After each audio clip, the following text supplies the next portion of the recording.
A poor mother returns the baby formula at the checkout because she can't afford it. What the millionaire watching her does next shakes an entire country. The town of Eastbrook looked like a memory someone had tried to forget. Cracked sidewalks, shuttered laundromats, chain-link fences clinging to rust. It was the kind of place James Carter had only seen from behind tinted glass, if he noticed it at all. But today, the CEO of Carter & Co. was here in person, unannounced. His black sedan rolled to a slow stop in front of one of his own stores, Store McTolvate7, according to the plaque above the automatic doors. The windows were streaked with rain residue, the sale signs faded and curling at the edges. A shopping cart with a broken wheel sat abandoned on the sidewalk. James stepped out, adjusting his cufflinks. The wind tousled his silver-streaked hair, but he didn't flinch. He was dressed in a dark, tailored coat, sleek Italian boots, and an expression that suggested he'd rather be anywhere else. His assistant trailed behind, tablet in hand. "Sir, just a reminder.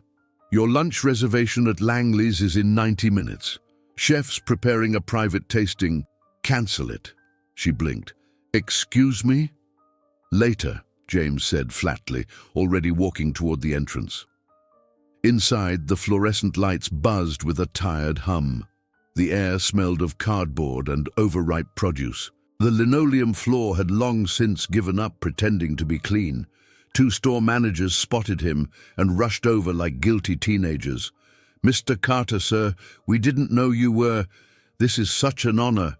We're running a bit behind on shelf restocking, but if you'd give us 5 minutes..." "I'm not here for a tour," James said, scanning the aisles. "Just observing."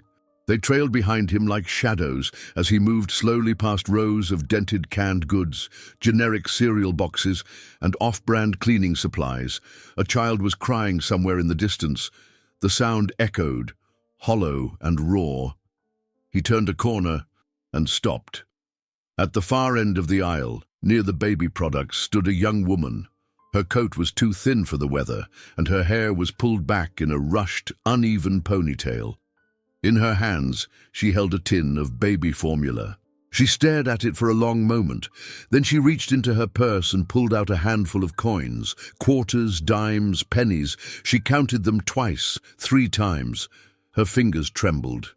James watched silently as she approached the self-checkout kiosk. She scanned the item. The machine beeped and flashed the total. Her eyes sank. She was short, maybe by less than $1, maybe just cents. The woman looked around, hoping no one was watching. Then she slowly removed the formula from the bagging area, returned to the shelf, and placed it back. The tin made a soft clink as it touched metal. She stood there, still for a second longer than made sense, like she was hoping the world would reverse itself. Then she turned away, wiping her face with her sleeve, and in that moment, she looked up and met James Carter's eyes. He didn't flinch. Neither did she.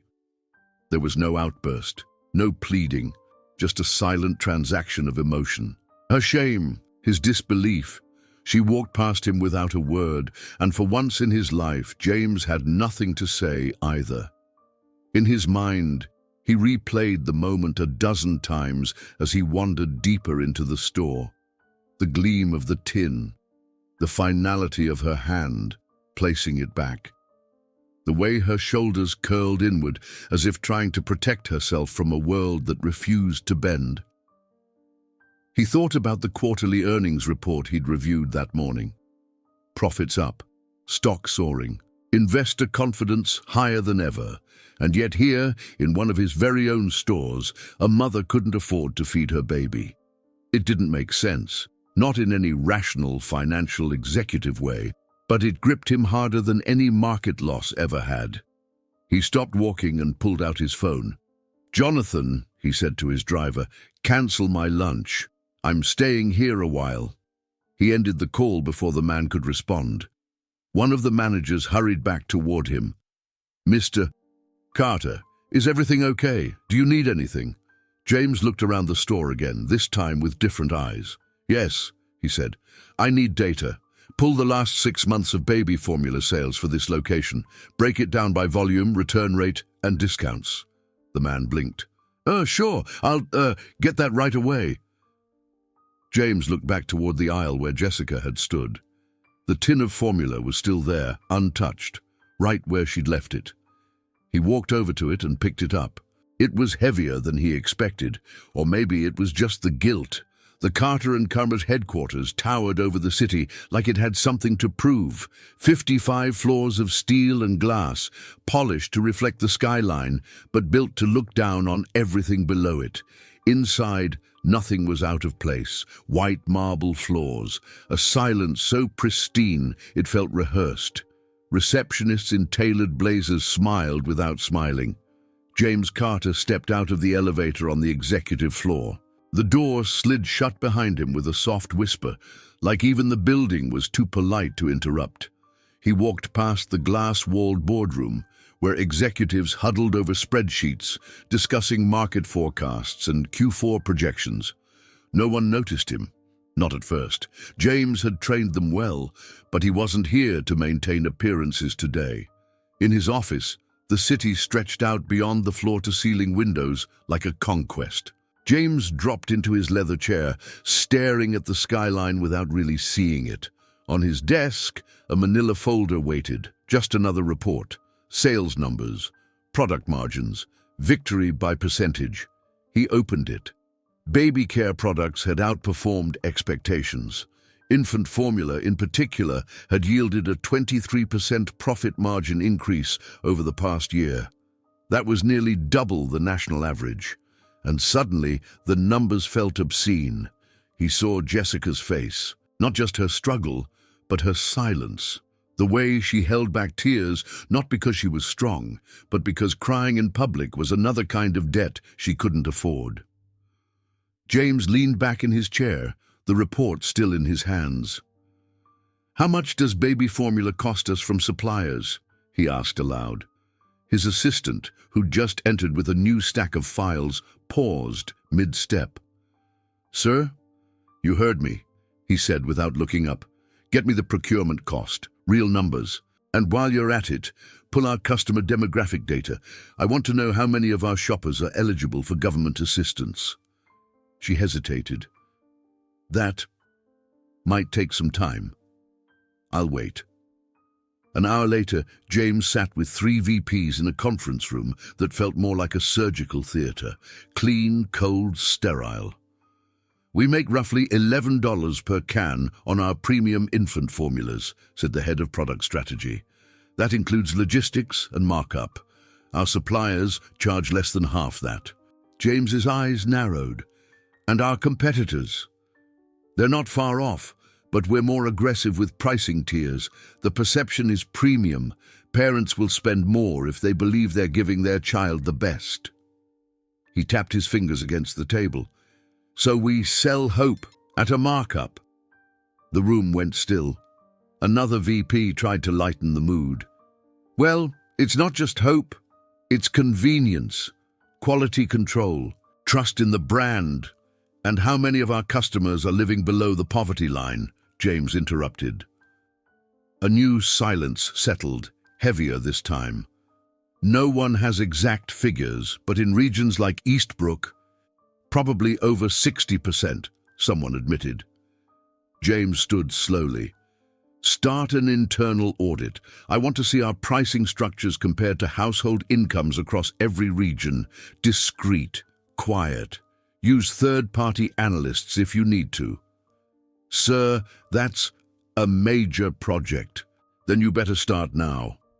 That night, the city sparkled below his penthouse windows, but James didn't notice. He sat in the dark, drink in hand, staring at nothing. A flash from the past crept in, sharp and uninvited. He was 10 again, sitting at a plastic kitchen table. His mother, chain-smoking and exhausted, scolding him for leaving the fridge open. "Electricity's not free, James. You think we're made of money?" He hadn't understood poverty back then, just shame. His father was barely around. When he was, he spoke in ultimatums. "Be a man. don't cry. Winners don't whine. Love wasn't offered. It had to be earned, and even then, it came in the form of grudging nods or withheld criticism. James learned quickly, control everything and no one can hurt you, so he built an empire. Boardrooms replaced kitchens, silence replaced shouting, and feelings, those got buried under spreadsheets, margins, and acquisitions. But now, he couldn't stop thinking about Jessica or her child. By the end of the week, the internal reports were coming in. Some of them confirmed his worst suspicions. In dozens of neighborhoods just like Eastbrook, Carter & Cowards was profiting most from customers who had the least. The margins were clean, the data was ethical, but the truth behind the numbers was anything but. And the board was catching on. "You're going too far," said Wallace Granger, the CFO, in a tense meeting. "We've always prided ourselves on operational efficiency, not emotional overreach." "This isn't emotional," James said coolly. "It's responsible. We're a business, James, not a charity." He held up the audit report. "Then why do we make more from a can of formula than we do from a steak dinner?" Granger scoffed. "Because we can," James set the report down. "Then maybe we shouldn't." Later that night, he sat alone again, this time at his desk. No drink, just silence and a blinking cursor on his laptop screen. He began to type. The document was simple, only 3 pages, but it carried the weight of a revolution. Proposal: cost-based pricing model for essential infant products. It outlined a plan to eliminate profit margins on baby formula, diapers, and infant medicine. It proposed subsidizing prices through operational overhead and trimming luxury-level marketing budgets. It even dared to suggest creating a corporate social fund to support struggling families anonymously. James knew what this meant. The board would erupt. Stockholders might revolt. The media would smell blood. But he hit send anyway. The plan went out to every board member. The final sentence of his message was clear, unwavering. "We built this company to serve families. It's time we remembered what that actually means." Then he closed his laptop, and for the first time in years, he didn't feel like a king at the top of a tower. He felt human. The backlash was swift. Within 24 hours of James's proposal hitting the boardroom inboxes, the cracks began to show. Not in the system, but in the people running it. "What the hell are you doing, James?" barked Wallace Granger over the speakerphone. "You're trying to gut our margins based on one emotional episode in a rundown grocery store?" James leaned back in his chair, calm but unshaken. "I'm not trying to gut anything. I'm trying to stop bleeding from the people we depend on to survive." Another voice chimed in. Rhonda Lasky, head of investor relations. "This move has already spooked 2 of our top shareholders. One's threatening to withdraw 8% of our capital if we don't walk this back." "And what do we tell the market?" said another. "That our CEO had a midlife moral crisis and decided to burn the business model?" James didn't blink. "Tell them we remembered our customers are human beings." By the end of the week, media outlets were buzzing. Leaked memos, anonymous sources, and speculative headlines splashed across finance blogs and morning news shows. Carter & Co. In crisis, is the empire cracking? James Carter's bold pivot, visionary or breakdown? Wall Street rattled by Carter's pricing revolution, and then came the lawsuit. James stared at the email for a long time before opening the attachment. From Elizabeth Carter, Esquire, subject petition for financial injunction. His ex-wife, Elizabeth, was suing him for reckless devaluation of their shared financial assets. The filing argued that his actions as CEO were personally motivated, emotionally unstable, and designed to sabotage long-term equity growth, violating fiduciary responsibility and post-divorce settlement terms. It wasn't unexpected, just ugly. He forwarded the notice to legal, closed the laptop and poured himself a glass of water. But James didn't flinch. Not now. Within days, He announced a quiet pilot program called No Child Without Milk, starting with 5 stores in economically distressed areas, including Eastbrook. No press release, no media coverage, just action. Baby formula, diapers, and children's medication were now being sold at cost, stripped of every margin, down to the last cent. No profit, no fine print, no catch. The board, in a fury, called it unsanctioned, illegal even. They threatened to call an emergency vote for his removal. James ignored them. He started spending his days buried in reports, not on profit growth, but on customer reactions, supplier feedback, employee testimonies. What he found shocked him. Customers didn't just buy more. They cried, thanked cashiers, left sticky notes at the checkout counters saying things like, "I didn't have to choose between diapers and dinner tonight." But his personal life? That was a different story. Investments pulled back. Stock prices dipped. Analysts began calling him a liability. The penthouse that once hosted champagne-fueled dinners now stood silent. The only sound, the distant echo of the elevator and the occasional soft whir of the air system. Friends vanished. Invitations stopped. Even his driver began looking at him differently, like the emperor had lost his crown. But James felt alive. Stripped of luxury, scandal, and false friendships, he finally felt weightless, as if the empire he'd built had been a suit of armor all along, and now that he'd peeled it off, he could finally breathe. Then came Catherine Walker. She arrived unannounced, her credentials forwarded through legal. She wasn't part of a firm, she worked independently, human rights law, pro bono advocacy, advisor to NGOs.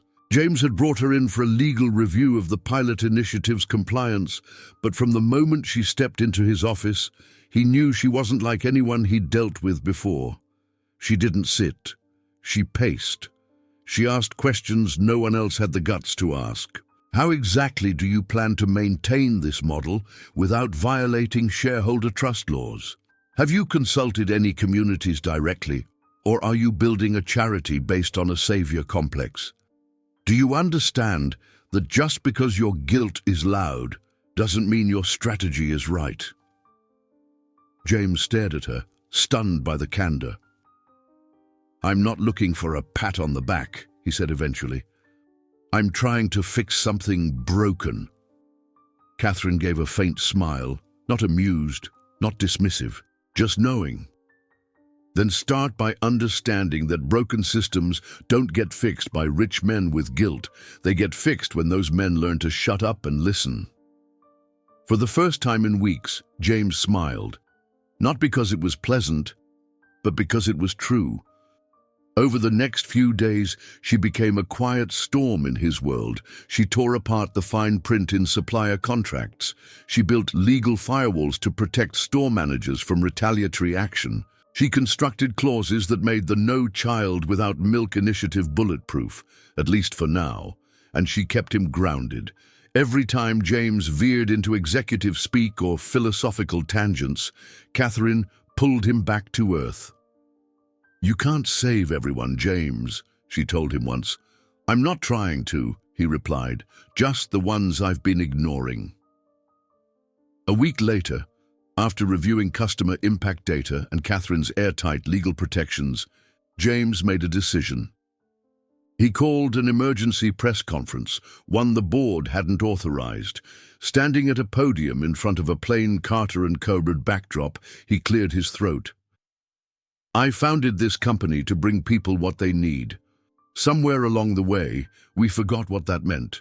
Today, we begin remembering." He paused, letting the cameras settle. "Effective immediately, our cost-based pricing model for essential baby products will expand to all 347 Carter & Coburn stores nationwide."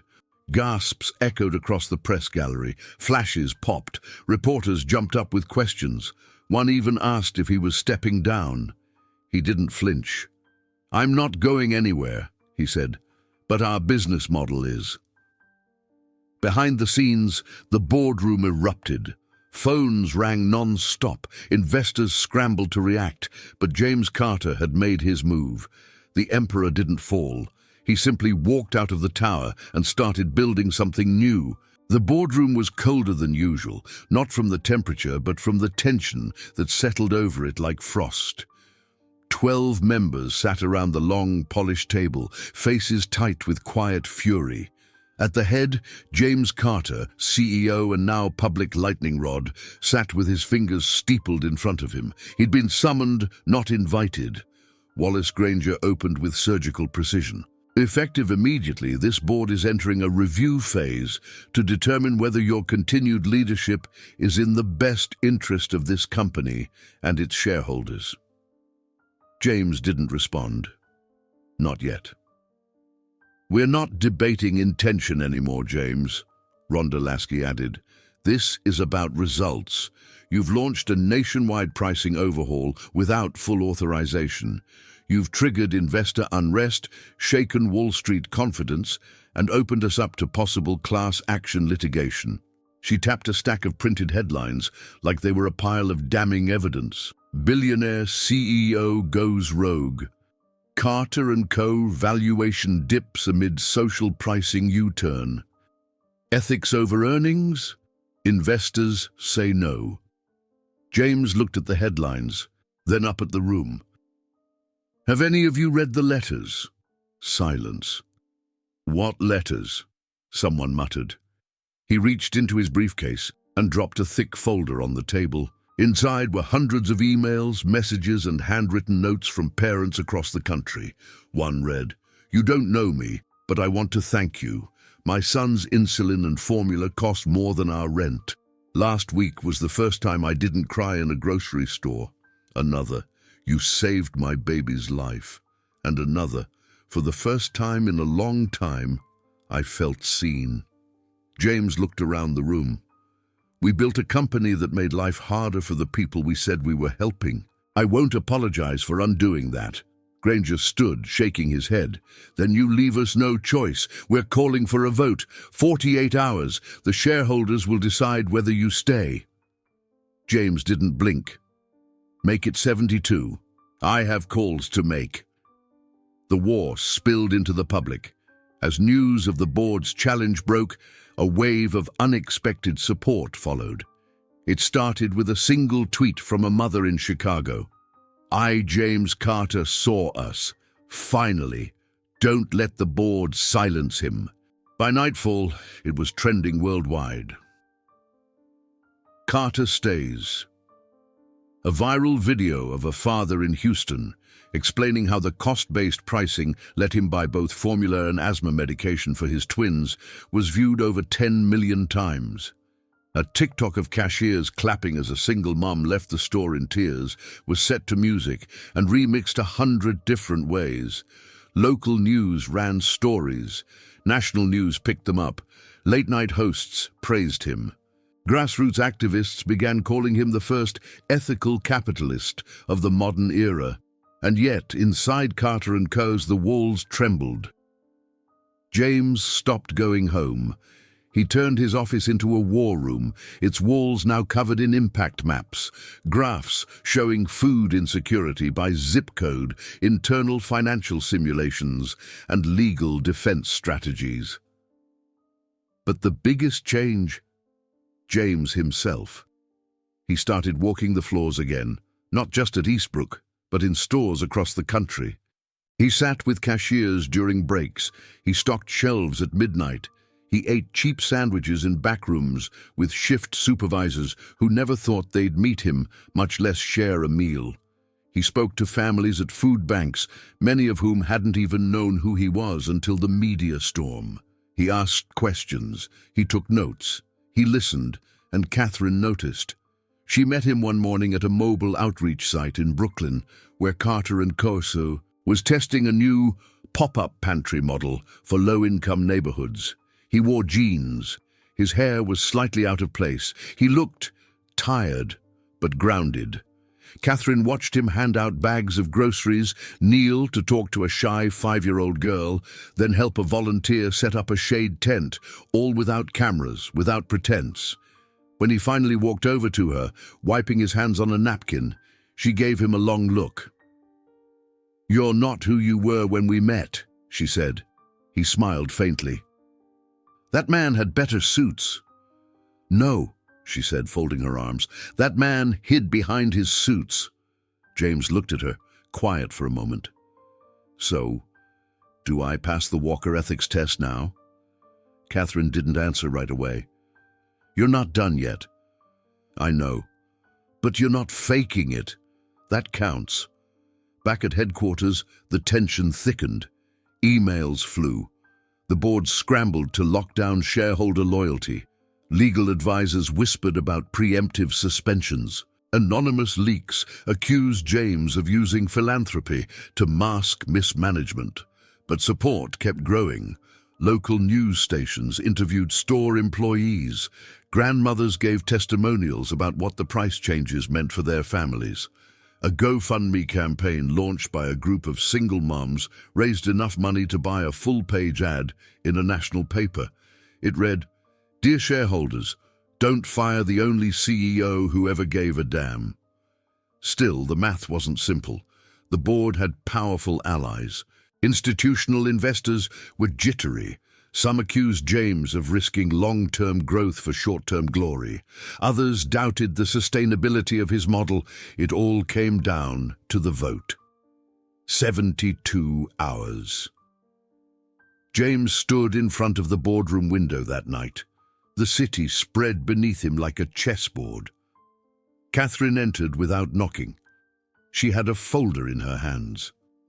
"Shareholder swing data," she said. "You've got maybe 40% locked in, another 15% leaning in your favor. The rest could go either way." He exhaled, steady but heavy. "And if I lose," she shrugged, "then you walk out with your head up and start something new." James turned to her. "You think I made the right call?" "I think," she said, stepping closer, "you finally started acting like a man who knows who he is." A silence passed between them, electric but unspoken, not quite intimacy, but something moving toward it. Then the phone buzzed. Wallace Granger's voice came through, clipped and formal. "The vote is scheduled. You have until Friday at noon to make your case." James hung up. He turned back to the city. The machine was breaking. The only question left was whether it would break him too. It began with a single video, a plain white background, no flashy graphics, no music, just a young woman seated in a folding chair wearing a thrifted jacket and a tired expression. Her hands rested in her lap, fingers nervously intertwined. "My name is Jessica," she said quietly, "and I want to tell you about the day I almost walked away from my son's formula." The video was raw, unedited, and heartbreakingly real. Jessica didn't cry. She didn't need to. Her voice carried the weight of every sleepless night, every impossible budget, every cashier's glance that said, "You're short again." "I counted the coins twice," she said, eyes lowering. "I was 72 cents short. 72.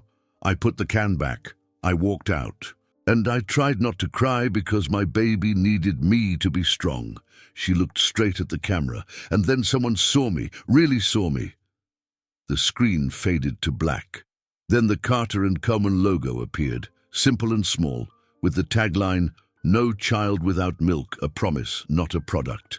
James released the video at 7 a.m. sharp across every platform, YouTube, Instagram, Facebook, even LinkedIn. Within an hour, it was everywhere. By noon, it had over 10 million views. News outlets picked it up. Morning talk shows replayed Jessica's story. Influencers stitched it with their own experiences. Community leaders, teachers, nurses, and single parents came forward with similar stories. And suddenly, it wasn't just Jessica's voice. It was a chorus. And at the center of it, James Carter, once a symbol of cold capitalism, was now something else entirely. Uncomfortable, unpolished, but human. Jessica's journey became the heartbeat of the movement. She gave interviews, not the polished, rehearsed kind, but real conversations. She talked about working 2 jobs, about rationing formula, about using tissues instead of diapers when money ran out. When a journalist asked why she agreed to go public, she said, "Because someone gave a damn, and now I want to make sure he's not the last." People listened. Mothers reached out. Volunteers offered childcare so she could travel. A grassroots campaign raised enough money to send her to speak in DC at a food equity summit. She became more than a symbol. She became a force. Meanwhile, James was everywhere. Radio interviews, town halls, virtual roundtables. He didn't use scripts. He didn't hide behind PR. He spoke plainly, admitting where he'd failed, where the company had lost its soul, and what it meant to choose people over profit. The business community didn't know what to do with him. But then something unexpected happened.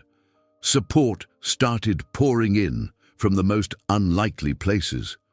A former critic, the CFO of a rival supermarket chain, posted on LinkedIn, "Carter's model is radical, but it's also necessary. Maybe we've been measuring success with the wrong ruler." A former Carter and Cummins executive who once quit in protest wrote, "I left because the numbers mattered more than the people. I'm proud to say I was wrong about James." Even a famously cutthroat venture capitalist tweeted, "What James Carter is doing isn't weakness, it's leadership." Catherine worked around the clock, building legal shields, coordinating media outreach, and fending off potential lawsuits. She knew the pressure on James was unbearable, but he didn't fold. And for the first time, she let herself care. Not just professionally, personally. One evening, after a long day of prepping for a media panel, she lingered in his office longer than usual. James poured them both tea, no scotch, no wine, and sat beside her. "You know," she said, "I didn't come here to like you." "I didn't come here to change," he replied. They shared a tired smile. She glanced at him, a little softer now. "But you did." He looked down at his cup. "I had to." "No," she said. "You chose to. That's the difference." Then Friday arrived, the day of the vote. At precisely 11 a.m., shareholders began to log into the virtual platform for what would be the most important decision in Carter & Co.'s modern history. The board was split. Institutional investors were on edge. Independent shareholders had been flooded with appeals from both sides. James sat in his office, the curtains drawn, Catherine beside him. No one spoke. The voting window opened. One by one, the names lit up on the screen. Yes, no, no, yes, yes, no. It was neck and neck. He refreshed the page, again and again. 30 minutes passed. The count stood at 49% for removal, 49% against. One vote remained. Catherine leaned forward. "It's down to him." James stared at the final name, a single private investor, a quiet, unassuming man who rarely attended meetings. No one knew where he stood. The screen blinked once. Then came the final vote. James closed his eyes. The company's future, the very soul of everything he had built and rebuilt, now hung in the balance of one anonymous click. And on the screen, the vote appeared. The final vote came in. No removal, just barely, 51%. James Carter remained CEO of Carter & Co., but the message was clear. His leash had tightened. Strict oversight was implemented. Major decisions now required board pre-approval. Expansion initiatives would undergo more scrutiny than ever before. But for James, it was enough. He didn't need unchecked power. He just needed the chance to keep building what really mattered, and he wasn't building it alone. Within a week, James launched a new initiative outside of Carter & Co., a separate non-profit arm, the Carter Foundation. Its mission was simple: ensure that no child in America went without access to basic essentials: milk, medicine, diapers, and dignity. Jessica was named as one of its founding coordinators.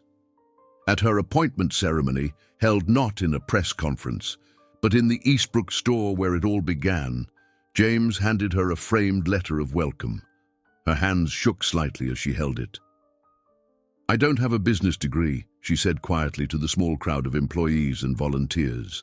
"But I know what it means to need help and not be able to ask for it. I'm here to listen, not lecture." People clapped. A few cried.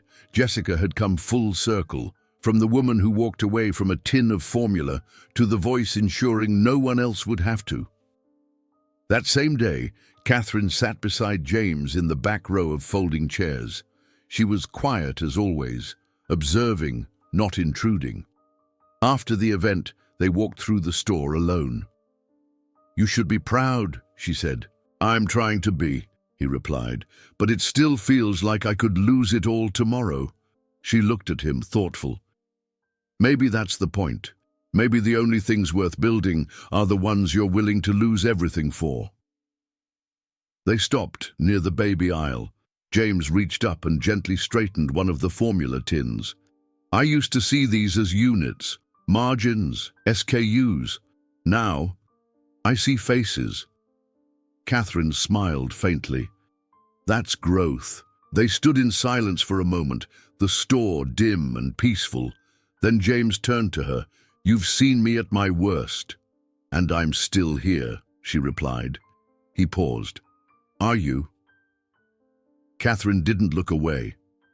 "Yes, but not because of who you were, because of who you're becoming. For a man used to power, it wasn't her approval that moved him. It was her clarity. She didn't need him. She chose to believe in him. That was rarer than love." He reached for her hand, not forcefully, just lightly, and she didn't pull away.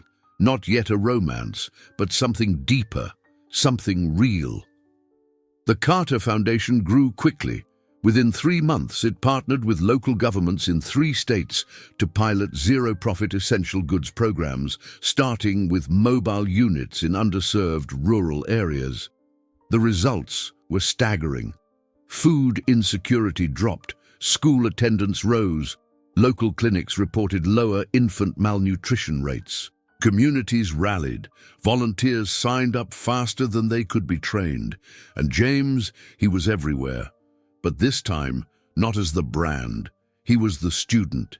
He asked questions, took notes, sat in living rooms, held babies, cried quietly once in a small trailer in West Virginia after hearing a grandmother explain how she used to dilute formula with water just to make it last. "You don't have to anymore," he told her.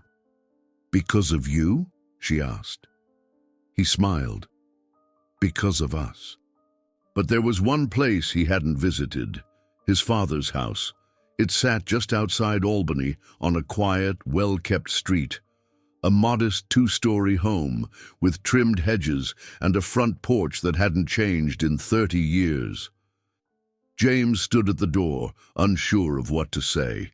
His father, grayer now, thinner but just as stern, opened it. "I figured you'd show up eventually," the old man said. "I didn't come to fight. I didn't come to apologize." James nodded. "Fair enough." They sat on the porch in silence, watching the wind move through the trees. Eventually his father said, "Your mother would have liked what you're doing." James swallowed hard. "She used to skip meals so I could eat. I didn't understand that until recently." His father looked away, eyes distant. "I didn't either." Another silence, this one softer. Then, "I was hard on you because the world was hard on me. That's not an excuse, just the truth." James nodded slowly. "I needed to hear that." When he left, they didn't hug, but his father patted his shoulder twice, firmly. For James, it meant more than words, but peace doesn't last long in the world of power. Within days of the Foundation's expansion announcements, the first shots were fired. A front-page expose appeared in a major financial paper. "The Milk Myth: Is James Carter's Charity a Trojan horse for political ambition?" The article accused James of manipulating public sentiment for future influence. It cited anonymous internal sources, claimed financial misreporting, and hinted at impropriety with Catherine. Other pieces followed, some clearly coordinated, repeating similar language and leaked documents. Commentators began debating his motives again. Investors panicked. The board called an emergency meeting. James knew exactly who was behind it. Michael Gray, CEO of a rival supermarket empire, had publicly criticized James for months. Now it seemed he was going for blood. A smear campaign, well-funded, well-timed, and it was working. Catherine paced his office, phone in hand. This isn't just bad press, it's strategic. If we don't respond fast, they'll own the narrative. James stood at the window, fists clenched. I didn't come this far to be buried by lies. Catherine stopped. Then we fight. He turned slowly. Not the CEO this time, just a man who refused to be silenced. James Carter was about to go to war, not for his title, but for the truth. The Capitol hearing room was built to intimidate. Tall ceilings, cold lighting, cameras tucked into corners, every whisper amplified, every cough recorded. James Carter sat at the witness table, a microphone angled just inches from his mouth. Behind him, a row of legal advisors, PR strategists, and non-profit advocates filled the seats, Catherine among them, calm and composed. Across from him, a panel of senators, economists, and corporate watchdogs reviewed the file marked, Subject: James Carter, Economic Disruption Through Unregulated Charitable Influence. It sounded like something out of a dystopian novel, but this was real. You're being accused of undermining the free market, Senator Dorman declared. By implementing a zero-profit model, you've disrupted competitive pricing. Private retailers claim their survival is threatened by your philanthropic practices. James leaned into the mic. And what exactly are we protecting, Senator? A system where children go hungry so margins stay fat? The room tensed. Another panelist chimed in, more measured. Mr. Carter, we're not questioning your intentions, only the long-term implications. The question is whether your foundation's methods are sustainable or destabilizing. James straightened his back. We destabilized a system that needed breaking. If that makes people uncomfortable, good. Whispers erupted behind the panel. Then the moderator's voice cut through.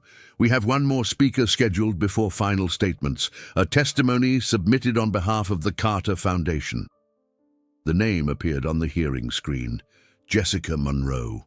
A ripple passed through the room. She stepped forward, wearing a navy blue blazer 2 sizes too big, but standing taller than any executive ever had in this chamber. James watched her with quiet pride.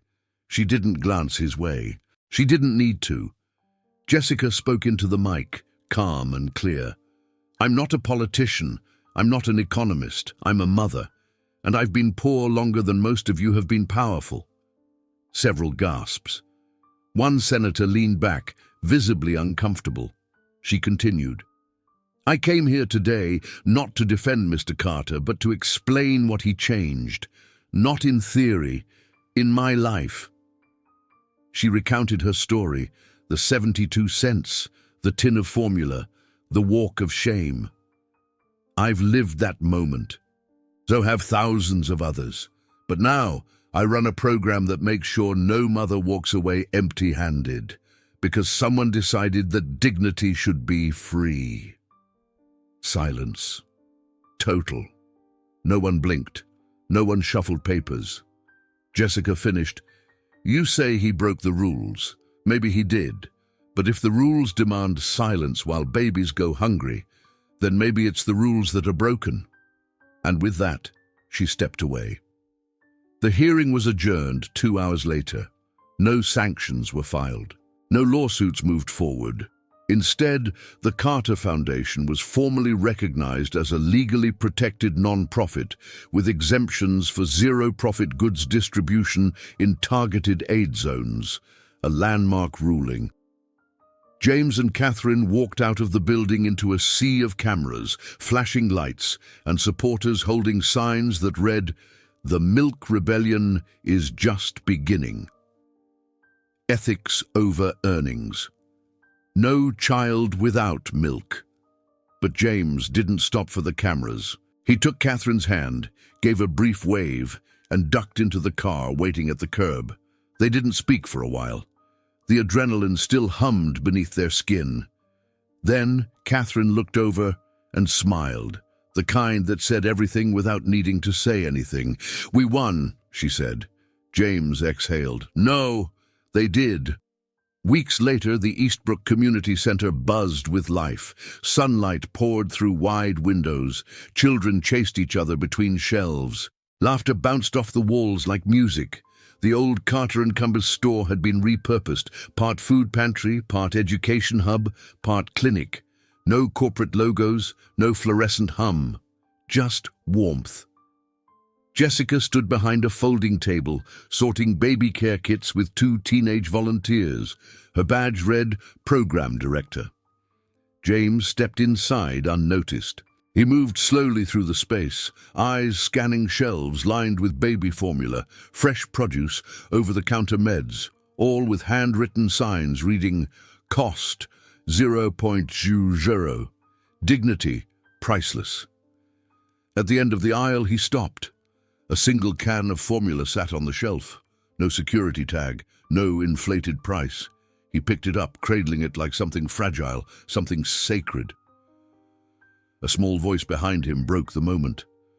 "That one's good. My baby sister drinks it." James turned. A little boy grinned up at him, missing a front tooth. His t-shirt read, "Milk is power." James smiled back. "Is that so?" The boy nodded proudly. "Jessica says no kid should be hungry. She tells everybody that." James glanced toward her across the room. She caught his eye and nodded once, full circle. Outside, Catherine waited by the car. She looked up as he approached, a curious expression in her eyes. "How was it?" she asked. He held up the can of formula. "Everything I hoped for." She smiled. He added, "I was wrong, by the way." "About?"